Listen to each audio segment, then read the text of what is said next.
She wasn't just pointing a gun. She was pointing it at the wrong person's daughter. The sun had barely begun to rise over Pine Brook Estates, a tidy little neighborhood nestled between the sleepy oaks of rural Westfield County. Everything about it screamed peace and order. White fences, trimmed hedges, mailboxes shaped like lighthouses. Even the dogs seemed to bark politely. But behind the neatly painted doors and smiling HOA newsletters lurked something else, a powder keg of control, paranoia, and pride. Her name was Margaret Ellison, 63 years old, twice divorced, and the self-declared defender of order in Pine Brook Estates. Most people in the neighborhood just called her Karen. Not because of her haircut, though it fit the stereotype alarmingly well. No, it was because of her attitude, the relentless, exhausting way she policed everything and everyone. Trash bins left out for more than 15 minutes. Warning letter. Your shutters weren't the approved shade of colonial green. Citation. God forbid you plant tulips instead of petunias. Margaret believed in rules, and more than that, she believed she was the rules. But even for Margaret, what happened that Tuesday morning crossed a line so bold, so unthinkable, it would end with police lights, national headlines, and a courtroom packed with neighbors whose smiles had long worn thin. It all started with a moving truck.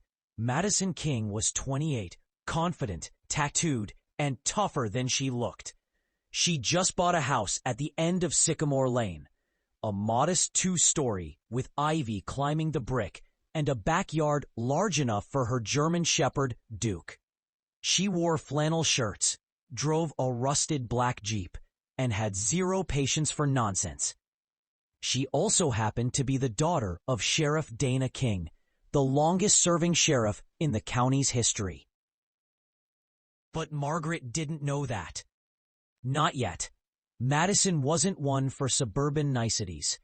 No HOA welcome baskets or awkward small talk. She'd moved to Pine Brook to be closer to her mom and start fresh after a messy divorce. On the day of the incident, she was unpacking boxes on her front lawn, earbuds in, sipping coffee from a mug that read, "I aim to misbehave." She was wearing a tank top, her sheriff department tattoos visible on her forearm. That's when the trouble began. Margaret had already been watching her. For 2 days, she'd been circling Madison's house like a shark in a minivan. She claimed it was about the boxes. Then it was the color of the front door.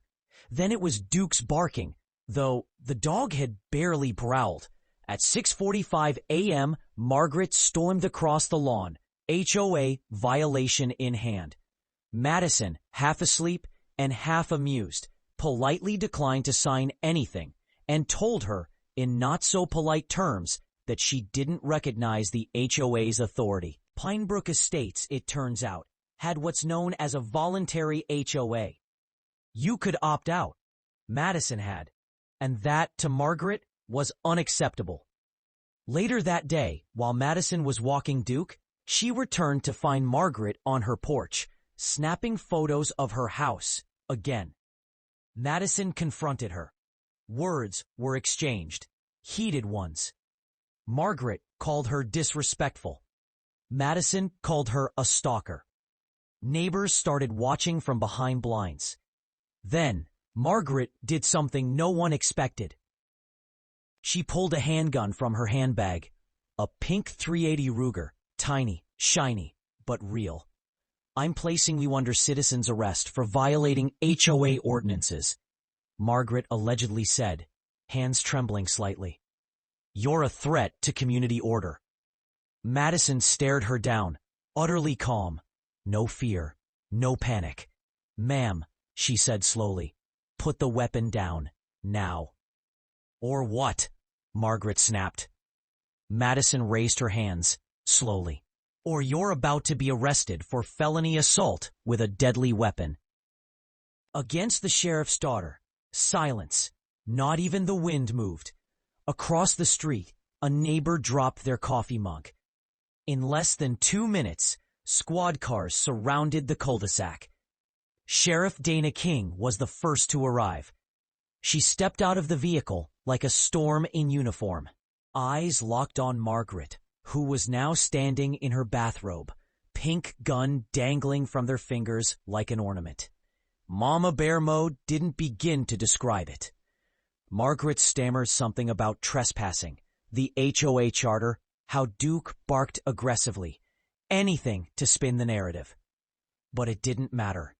She was handcuffed and placed into the back of a cruiser before she could remember the Miranda rights she used to quote so often at HOA meetings.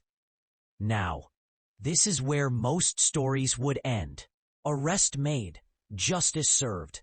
But not this one, because once the investigation began, the dominoes fell fast.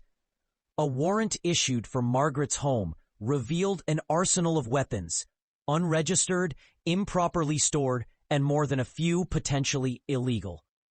Investigators also found documents indicating that Margaret had been running her own private surveillance network within Pinebrook.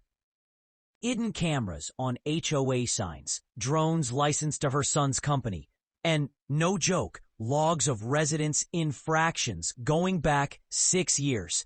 She had binders, color-coded. But the darkest revelation came when a tech expert analyzed Margaret's phone. She'd been tracking certain residents with GPS tags, slipped into Amazon packages, dropped near driveways, and in one case, taped under a neighbor's car.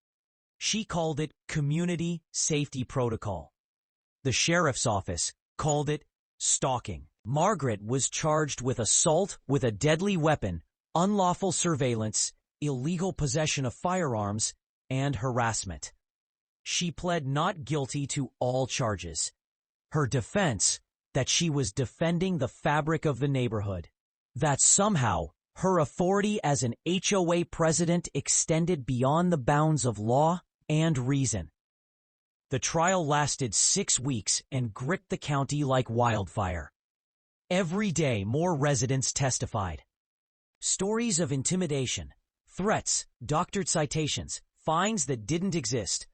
One elderly man broke down on the stand recalling how Margaret threatened to have his dog removed if he didn't cut his grass every 48 hours. Some called her a vigilante, others a tyrant in pastel sweaters. But in the end, the jury deliberated for just 4 hours, guilty on all counts. Margaret was sentenced to 8 years in prison, eligible for parole after 5. The courtroom was packed. As she was led away in cuffs, she turned to Madison, who had sat quietly through every hearing, and said only, "You people ruined this place." Madison replied, "No, ma'am, you did." Pinebrook Estates has changed since then. The HOA was dissolved after a community vote. A new voluntary neighborhood committee was formed, run by residents, not power-hungry bureaucrats. Duke is now the unofficial mascot of Sycamore Lane. He wears a sheriff bandana. And Madison, she still lives in the same house. Still drives the same Jeep. She's now a detective in the county's Special Investigations Unit, focusing on, you guessed it, neighborhood harassment and local corruption. Her mother, Sheriff Dana King, retired last year. At her farewell ceremony, she told this story, not with anger, but with a grin. "Pinebrook taught us something," she said. "Justice isn't just about laws. It's about people standing up when things go wrong, even when the threat looks like a harmless old lady with a clipboard and a Glock." And for those wondering, yes, the infamous pink Ruger is now in the sheriff's department's evidence locker.